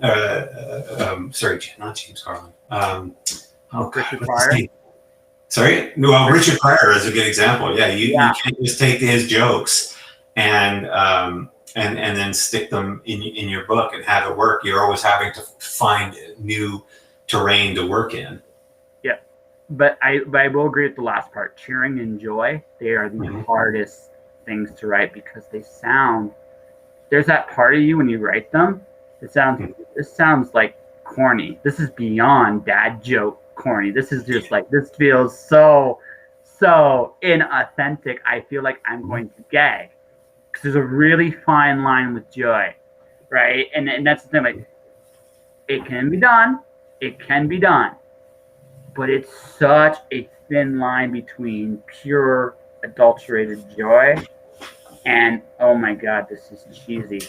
Those really terrible romantic lines you hear in these movies. You're like, I'm cringing and dying on the inside just hearing it. Yeah, that's the line. You get there, you can't come back. People won't buy it. And yet, that's what's funny is sometimes you'll see what I find most interesting is when you can have something that that manages to cross both, not straddle the line, but cross it back and forth. So you'll have that moment in a romantic comedy that is so cheesy it makes you cringe, but it's delivered with such sincerity that it uncliches it in a way, right? The cliche is just anything that that used to have tremendous significance, but through overuse, it no longer has that significance. And then you'll find the one actor who delivers the cliche, but with such sincerity that all of a sudden they make it significant again. So I love that kind of stuff as well. Authenticity. Also, it's also sometimes it can be like straddle line of humor, like joy and humor. Like there's an interesting dynamic because humor can diffuse not just the sad stuff, but the really happy stuff too. It can kind of just like it's a good transition thing. But I think here's the thing, like authenticity trumps all, right? Mm-hmm. If you are uncharacteristically honest in those scenes, even if they are cliche, even if they are lame and blah blah blah, people will forgive you because people have a really good sense of, okay, this feels real. Like this feels pretty, like this feels very, very authentic. Yeah, maybe it was a little lame how he said it, but you know what? I don't feel it that way. I feel it like, I feel like this really matters. You know what I mean? And that's an art form. That's a real art form. Yeah. Well, and it's funny you mentioned that because often when I'm talking to newer writers, because I get approached a certain amount, and I try where I can to kind of help as much as within my limited capabilities. But I find more and more lately, especially when I'm talking to young writers working on, let's say, their first novel, that I'm always having to counsel them to not censor themselves, to not restrain themselves in a sort of a futile quest to be unique, right? Because I think a lot of novelists start out when they're first starting to write, they start with this basic premise in mind. Unless the story I'm about to tell is completely unique and different from every other story, it is therefore de facto going to be worse than all of their stories. As if the only excuse they have to write is that they have something entirely different to say. And so what will happen is you'll read chapters of a story from someone who has this adoration for fantasy. Let's say David Eddings style fantasy, right? With the Bill Gates, right? Young boy traveling this interesting world with these interesting characters. And that's what they kind of love. And then they'll start writing and they'll be like, oh, well, I don't want anyone to think that I'm repeating those kind of books. And so what they end up doing is it's kind of like listening to someone's song on a record player or a CD player. I guess, wow, I'm really dating myself with both of those. But listening to a song where they're so nervous about the song being rough that they turn down the treble and the bass knobs all the way down so that you just have this kind of muted experience, right? And whereas if that same person writes the thing that they love in the most potent way they have, I always use this example, like ask just about any editor, just about any agent out there about Twilight, and they'll start groaning and they'll go, oh, if I see another manuscript with like sparkly vampires in it. And I always say the opposite. Like if your thing is sparkly vampires, like just make them the sparkliest vampires. Like go towards what you love, right? Because there's a very good chance that you're going to do it at such a level of sincerity and magnificence that even jaded editors will go, oh my God, I can't believe someone made me love sparkly vampires again. Authenticity, folks, breaks cynicism. It breaks it hard. But I think I'm going to take what you're saying, I'm going to take it one step farther. And it's this. Any new author out there, write the story only you can tell, the one you believe in the absolute most. It doesn't matter what's come before. Who cares? Write it as only you can tell it. If you can do that, right, you'll get the nicest nose you'll ever have. I promise, at the very least. Because this is what's happened to me when I've submitted short stories and stuff like that. When I first started, I got the generic rejection letter. Mm-hmm. Now I'm at the phase where I get the nice rejection letters, right? I get the nice one where my name, like I can tell that someone actually read my manuscript. Like you see the fingerprint on every piece. Like they actually read the whole thing. That's pretty cool, right? And it's like, oh, we can't take this right now, but it's so very nice, and please submit again. It's like, okay, that's amazing. I feel really good about that now. Now when I get to the yes, it's gonna feel really good, right? But the whole point is, the more authentically you are, right? It doesn't matter. I said this earlier. I read a unicorn and talked out of its ass. That's cool. Who cares? That's not why the story will work or not work. It's just a trapping in the story. I'm telling a very basic story underneath all my wonderful distractions I've thrown in there that's been told before. Who cares? In fact, that's fine. What I'm bringing to what I bring to the equation is, it's my voice. Mm-hmm. That's it. That's the one thing that cannot be duplicated.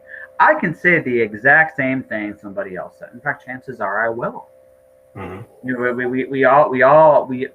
we all are communicating the same ideas over and over again for thousands upon thousands of years, right?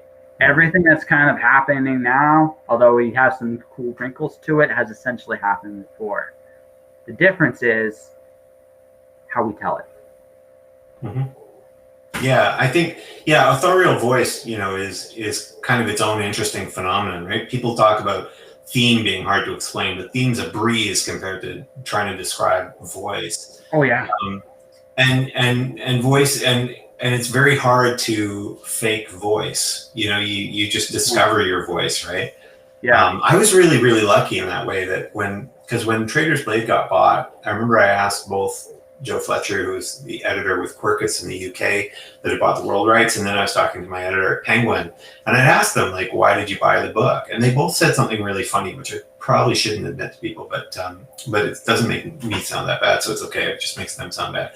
They both said that they put in an offer before they finished the book, which was, and I said, well, that's really strange. Like, why would you do that? She said, oh, just it had this voice. And I was like, well, that's really interesting, because when I was writing the book, the last thing I was thinking about was voice. I was just thinking about, like, does this thing hold together? What do I do? What do I do next? Does this make any sense? Is this whole thing going to fall apart? But so that's the challenge is finding, probably as with most forms of art, just finding your voice. But you certainly find it better when you sort of allow, you sort of use the term authentic, when you just allow yourself to kind of be yourself and put that on the page and see what it looks like. So, let's I'm gonna go back and then we're gonna go forward. I think and then we'll wrap this up. You also had the benefit of having years and years as an experienced storyteller before you ever touched a book. You cut your teeth in music. You cut your teeth at being a fight choreographer. Here's the thing: like, although prose was new, and you're like, "What the fuck am I doing?" In some ways, it's something you've always done. You had a lot of practice telling stories. You just did it with different tools. So when you did it with prose, probably for the first couple times, you were like, okay, I know how to tell this story. And this is kind of like, and you were comfortable in who you were. So by the time you actually told your stories, right, you were like, I'm good. Even though I may not know what the hell I'm doing, like that's ever stopped you or me or anyone else that's been crazy enough to get into this business. Like, I don't know what I'm doing. That's all my secret, at least in my case. But in your case, you had a lot of training, discipline, and you understood storytelling, I think, well before you got into books, which was to your credit, right? So you when it came, you were ready for it, right? That's so. I mean, you have 30 years of telling a story behind you, and only a bunch of it as an author, and you probably still haven't even hit your stride yet, even though as many books as you've done, right? You probably still are coming to your better stuff, because here's the thing: you now have a lot more practice. You know what you do well. You have an idea what you don't do well, and you have changed as a person over the years as well. What you give a shit about now, you probably didn't care quite the same way when you were younger, and you're still probably coming up with new ways of saying things. And as long as you do that, you will always get better. Mm-hmm. Although I have to say, I hear what you're saying, but I sometimes wonder about the sort of the theory of progress as writers, because periodically I'll hear somebody put out there something like, you can't call yourself a writer until you've written 1 million words, or you shouldn't try to send anything to a publisher until this. And I'll hear the story of, Brandon Sanderson wrote 13 novels before he had one published or something. My second novel launched my career. And the first draft of Trader's Blade was written in the 2006 3-day novel writing contest, right? I'm not saying that to brag. It's not that I was great. It's just that I blurted this thing out in this strange 3-day,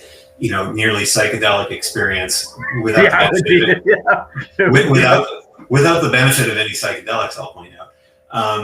But just, you know, it just kind of came out, and I realized these were snatches of story I'd been thinking of for years when I would go on runs and sort of entertain myself by imagining story. And so I think it sometimes varies. One of the things I say this mostly for beginning writers out there, or people who are thinking about writing their first book, or they're worried about this notion of, well, I have to write 10 or X novels before I write something good, is that one of the things when you're first writing is you don't know how amazing you might be at certain things. The very first book I wrote is unpublishable. It was a mystery novel called Skeletons in the Cloister. And other than the title, which my agent at the time said, this is brilliant, you know, like for sure you can get published. The book's probably, she hadn't read the book, she said, but the title's great. But when I wrote that book, there's tons of things that make it unpublishable. But there's also elements in there that are absolutely wonderful to me. You know, when I read them, I'm like, I really like this. Mm-hmm. And so books are products, as you sort of say, of where we are at a certain time. And craft will improve over time, but craft is a very sort of an intellectual skill. The thing that doesn't improve naturally is reaching out and touching those dark inner parts of yourself, you know, that reaching for that wellspring. And there's no guarantee you can, you know, a novelist who's had 30 novels published, right? They might know their craft up and down, but your very first novel that someone who's listening to this tries to write might have more magic in it than that absolute super talent's work. So, okay, so ooh, a lot to unpack, and then I'd have to go, unfortunately, because I will say this: please come back. I honestly really enjoy talking with you. Please come back. I'd be delighted. What? I would be delighted. Yeah. So, okay, so let's put this in a lot of perspective. So my traditional publishing story was completely, like I said, accident. I accidentally wrote and published a book. Traditionally, I just had this story in my head. I literally wrote it. It's an epic poem. It's not even like a novel. It's an epic poem that I had this idea, like I literally just stumbled into, and then I hired somebody to help draw a cover and do stuff like that. Because my whole plan was smash words. That was it. I wasn't going to do anything else. I was going to go smash words. I'll print a whole bunch of copies when I go do like conventions. That's it. I wasn't thinking big. So one of the first people to buy on Smashwords was someone I had interviewed for my blog. And she goes, this is great. What are you going to do with it? And what I just told you. And she goes, well, I just got a book. I'm starting a little publishing house, and I just got to deal with Ingram. I'll publish your book. Okay. That's how it happened. Like it was one of those, like, boom, magic things. Like I just wrote something that was ready to go out into the world. And I was just there. It was. And I wrote something that only I could tell. And what I mean by that, ladies and gentlemen, what Sebastian is talking about here, you can learn craft. And I'm not saying you shouldn't work on craft. Craft is a understanding the language of how an art works is very important with how you tell a story. And it doesn't matter. But more important than the craft, because you can always learn craft, is attitude. And I'm going to say attitude and authenticity. When you mentioned something like adults or teenagers past their expiration date, here's the thing. As an adult, you have to learn these wonderful walls that we built up for ourselves as adults. At some point, we must shatter them, and we must be honest with ourselves. The thing about teenagers learn how to be honest, and then they have to build walls to protect themselves into the world. When we get older, we grow tired of these walls, and we must break them. The great stories told are not that different from the people who tell them. And I don't care what they are. I think the people that do the best in this industry are the ones most honest with themselves. This is my theory. This is of everybody I've interviewed, is they can look inside themselves and kind of see who they are and share a piece of that of themselves to the world. Because you're no longer writing with your head at that point, you're writing with your heart. And when you can write with your heart, you will make someone else empathize, feel, and connect.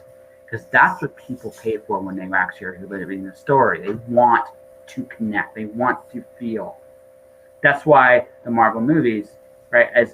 Although there are some execution things I think should never be done again. That all said, I will have to acknowledge the fact that the last movie made me cry in some really interesting spots I never thought I'd see. But that was because I was emotionally invested in the story that the people in that studio and the actors that played it are emphatic on telling. If it wasn't for the people in front of the camera and the people that were crafting it behind the camera, I never would have felt the damn thing. Mm-hmm. Right? That's the bottom line. Same thing with any book you read, any art you see. The best people put themselves on the page. And that is something that and you can learn this at any stage in your career. However, the quicker you learn this lesson is the quicker I think people notice you. Mm-hmm. Yeah, I think that's fair.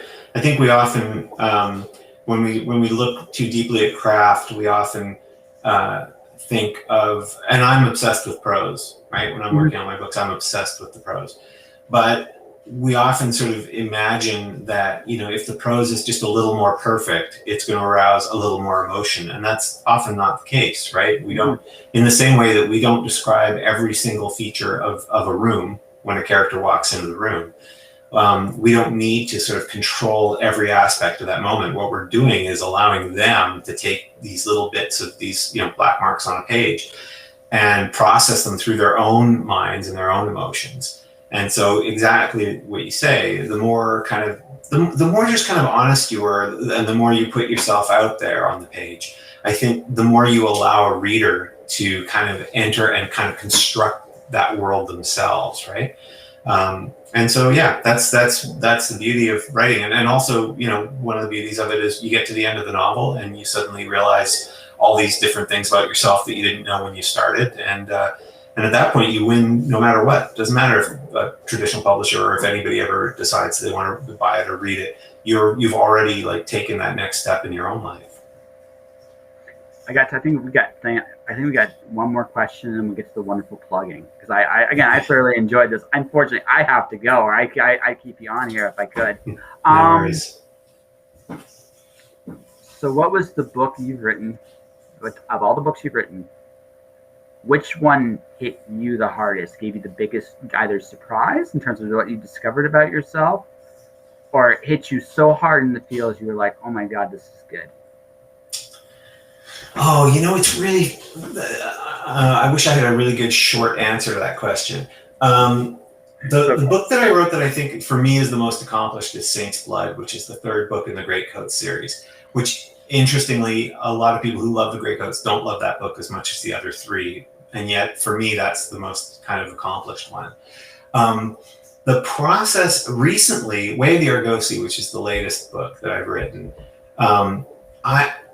something really interesting happened, which has to do with audiobooks, which is so all of my previous books were the first person narrators, a male character. And so they were read by a narrator named Joe Jameson, who's absolutely fantastic. And he brings the stories to life.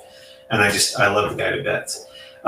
With Way of the Argosy, because it's the main character is a young woman, we needed a female narrator, and we were very careful in picking Kristen Atherton, and she did the story. And when she had finished, my publisher sent me the audiobook, and I started listening to it, and it was a completely new story.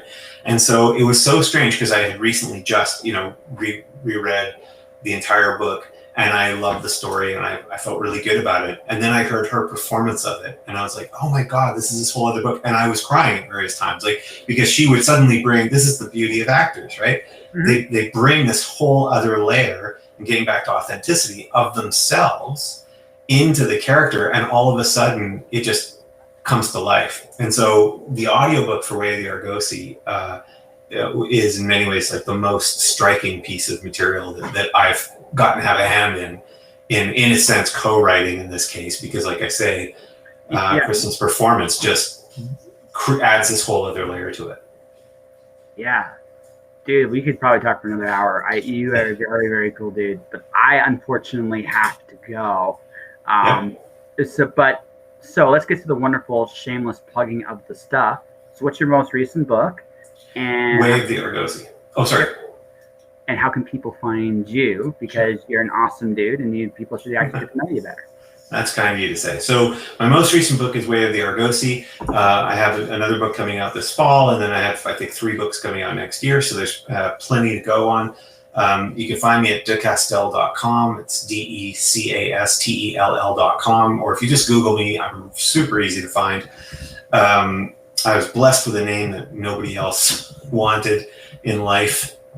So I'm really easy to find, and I really enjoyed chatting with you as well, Josh. So thanks for having me on. Oh, it was truly a pleasure. And for everybody, this will do it today for my guest. I will be back Thursday with John Anthony Chihawk Soltero. I think I got the full name right there. The other cool dude, an illustrator. But for everybody watching, thanks for watching. Thanks for listening. If you want to support the podcast, you can do so in a number of different ways. Hit the like and follow button for Twitch, twitch.tv/JustJoshingPodcast. I'm on YouTube as well as Joshua Doloresco. I have a book announcement June 15th, and I can't wait for everybody to hear. I'll be announcing my next book release then. Stay tuned for that. But until then, guys, stay inspired, keep shining in the dark, and I'll see you guys Thursday. 1 down.